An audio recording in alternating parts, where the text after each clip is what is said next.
Ukiona mtu angali na bukabila, hayajua thamani ya mwana kondoo. Ukiona mtu angali wa kilima, hayajua thamani ya mwana kondoo. Ukiona mtu angali wa mabonde, aseme no, wewe ni wa wapi, mie ni wa wapi.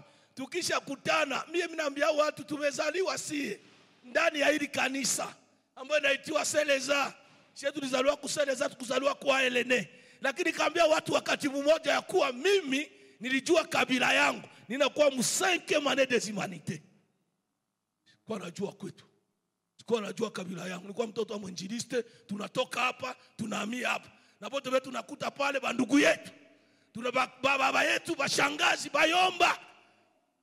Kwenye tulianza angaliana bilima, tukasahau mwana kondoo wa Bwana. Hili kanisa linaanza pata matatizo leo sababu hatukuona tena Kristo.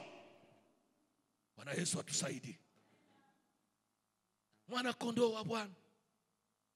Naambia nikasema, bandugu, tukumana naambia watu, bandugu, kanisa la Bwana, tunaomba turudie katika ile misingi ambao Yesu ametuita, wa kutoka upande, wa kutoka upande, na wanakusanyika, wanakuwa wote wana wa Bwana, wanakuya kula mwana kondoo wa Bwana.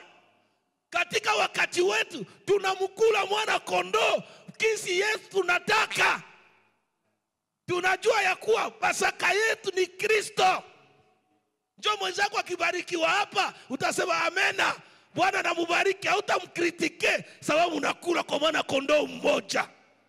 Na wewe kumuombea Mungu tu. Mungu asifiwe sababu libariki mama fulani. Mungu usifiwe sababu libariki baba fulani. Mungu usifiwe